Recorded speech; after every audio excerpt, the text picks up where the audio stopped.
The Packers are weird, man. They're just a weird football team. We're going to break down their offense today, look at their defense tomorrow. They are 8th in points per game. That is 25.6 points per game. 10th in passing yards per game. 3rd in rushing yards per game, which statistically tells you that this is a great to elite offensive team. But Jordan Love's in. He's out. Malik Willis comes in. LaFleur just not completely changes the playbook, but really simplifies everything around him and completely maximizes him in a way that might have wrapped up Coach of the Year already, honestly, with the work that he did there. Jordan Love comes back, looks terrible, and then really puts up some really great numbers in a comeback attempt, and then again, kind of looks kind of meh against the Rams, but has the big moments. As you can tell by my voice, I can't really figure out this team and what it is exactly. Am I missing something? Are you figuring something out here? For a team that's 3-2, they're the weirdest 3-2 I think I've seen, because I don't think any of us would have expected Malik Willis to be able to quarterback them to 2 wins, let alone 1. And yet Matt LaFleur got the best out of him, so much so that I always look at things through a fantasy lens every now and then. Malik Willis was a top 5 fantasy quarterback after the 2 weeks that he played. It's absurd, the job that he was able to do with what he had available. The Brazil game, there was a lot of opportunity for the Packers to win. And then, of course, in the waning moments, Jordan Love gets hurt. And we're thinking, oh, gosh, they're going to be down Jordan Love for most of the year. And then it's actually just a couple of weeks. And Jordan Love hasn't really looked like the Jordan Love that we met last half of the season, last year. He's looked, a lot of people have joked that he kind of looks like what Brett Favre would do, which is just kind of throw things up and hope that it lands in the receiver's hands. Yeah, it's kind of weird because the production is there, but then at the same time, the inconsistencies are there too. The flurries of scoring are the thing to really watch for here. They just hit you in waves, and it's like one wave. Like you get in the wave pool, and you get hit once, and then you're looking around like, what is that? Was that it? Yeah, that was it. That was the Jordan Love 65-yard touchdown. But it was a hefty wave. Like, he took in a lot of water there for a moment. So the opener against the Eagles, they lose 34-29. They score 20 of their 29 points in the middle quarters. The outlier here was their wholly unimpressive 16-10 win at home against the Indianapolis Colts. But then at Tennessee, 17 points in the first quarter. Then they lose 31-29 against Minnesota at home when they were down 28-0. They scored 22 of those points in the fourth quarter. And then you go with the Rams as well, who they beat 24-19. 14 of those 24 points were scored in the third quarter. So there is going to be a point in this game, especially against this Cardinals defense and some of the numbers that they've put up, where they are going to explode. We're going to need to see the offense stick with it. 12-13 personnel. Establish Connor, find the play action, get Kyler running. You really need to rely on the foundation you've laid out here with your offense when that wave comes, because it is going to. This is not going to be 13 points for the Packers. That is not going to happen. They are going to put up 20-plus in this game, probably 25-plus, and the offense needs to be able to endure that because, as we talked about earlier in the show, Mitch, not a defensive juggernaut, a good defensive team on paper is what I'll call them, because the star power absolutely there, the production not so much. I know a lot of people are just happy, like Packers fans in particular. I know one who lives in a southern part of Arizona who's just happy to see Joe Barry gone, no longer in charge of the defense anymore.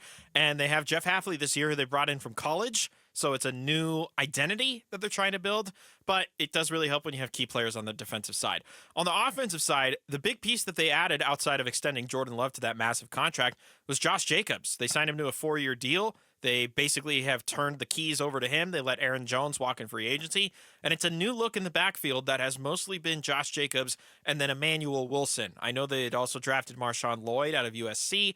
They have A.J. Dillon, but the two of them have not really been healthy this year. So it's kind of a two-man backfield, but Josh Jacobs hasn't fully delivered on the price tag that was put on him this offseason, I guess I would say. For Jacobs, 90 carries for 402 yards. The carries are fifth, the yardage fourth in the league. The yards per carry, 4.5. That is 87th in the league right there. Yikes. To your point on just the delivery. The running game as a whole, they are third in rushing yards per game. And here's a fun one. Third in team rushes over 10 yards. They've got 25 of those plays in 5 games. By the way, Cardinals are second. They have 26.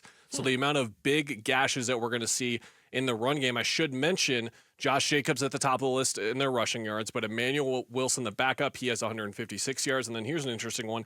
Jaden Reed, 8 carries for 110 yards. So he's averaging 14 yards a carry. They like to get him involved in the run game. when they can. And I bring him up to talk about the passing game, where yards after catch is a huge part of this offense, just more specifically for two guys. Tucker Kraft, the tight end for them. He's exploded on the scene. Having a bit of a breakout year. He has 191 yards after the catch, Mitch. That is 25 more than any other tight end in football. He is 9th overall in the NFL in yards after catch, and 10th right behind him is Reed with 188 yards after the catch. So when Reed and Kraft catch the ball, the bodies have to be around them, because if they're not there for the first couple of steps, those guys can create some separation quick. It's a very interesting pass catching room, because Kraft, as we've noted, has kind of broken out. He really grabbed the mantle after Luke Musgrave went down, who was their second-round rookie they took last year. After Musgrave went down last year, Kraft got a majority of the work, and then Musgrave comes back healthy at the start of this year. And as it turns out, it was still Kraft all along. It wasn't so much Musgrave. Musgrave's kind of been relegated to second string in that category. But they've put themselves in a position where they have guys, right? Remember how Buffalo, their philosophy going in was everybody eats. They remove Stephon Diggs from the equation, and then they have Dalton Kincaid, they have Keon Coleman, they have Khalil Shakir, they have Dawson Knox, they have etc. The Packers, it's kind of the same way. They may or may not have Christian Watson, who many have seen as their top receiver target. But then you mentioned Jaden Reed and Tucker Kraft. If they add Musgrave to that, but then on top of it, there's Romeo Doubs, who's his own story right now. Dontavian Wicks is another one. And then sneaky, probably won't see the field much. Bo Melton, Max Melton's brother, is another part of that pass-catching core. It's a unique group, because literally any single one of them at any point in time could be the main focus. But primarily, to start to your point and to the stats, it's been Jaden Reed. I'm sure for some of our listeners, like we had Eli call in earlier, who's a Packers fan, I'm sure he watches Christian Watson have a big game, and he's like, oh, that's our best receiver. And then you have Romeo Doubs have a huge game, and you're like, oh, that's our best receiver. Jaden Reed has been their best receiver this year. To your point, it's really interesting. Second-round pick on Christian Watson in 2022, second-round pick on Jaden Reed in 2023, and then a fourth-round pick in 2022 on Doubs, and then a fifth-round pick on Wicks in 2023. Wicks, to spotlight him specifically, we brought up the target numbers for Marvin Harrison Jr. and how bad they were this year. Wicks has 10 catches on 29 targets. He's been struggling with drops, but also just specifically the connection hasn't really been there. Doubs, you referenced earlier, got suspended for a week, some team personnel rules, Personal whatever. matter. Exactly, it was. He was away from practice for 2 practices, and then he gets suspended for a game. Reed has been the guy to be able to take advantage of all of this. Watson, in just 4 games played, has 5 catches for 80 yards. He's been dealing with injuries. He was a limited participant in today's practice, and him and Jair Alexander, both 2 limited guys to really keep an eye on. But the key thing is here, with all of those weapons, the 4 wideouts it could be, and then on top of Kraft emerging as a tight end, again, the big plays are going to happen.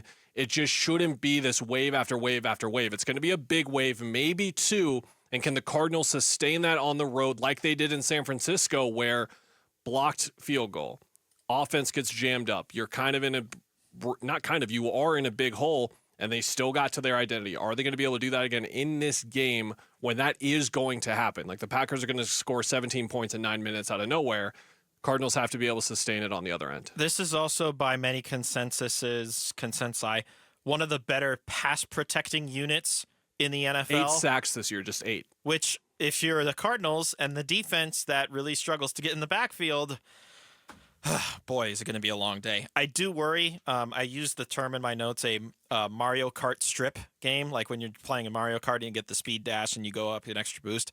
I'm kind of worried about that in terms of how the Packers offense could do against the defense. There is one more part of this, and we'll break this down more tomorrow, though. Did you know the Cardinals are the fewest penalized, have the fewest penalties in the league this year? 19. That is 6 fewer than any other team. They have 25 on the other end. The Packers have 50, the 4th most in the NFL. So discipline, especially offensive line, false starts, holding, yada, yada.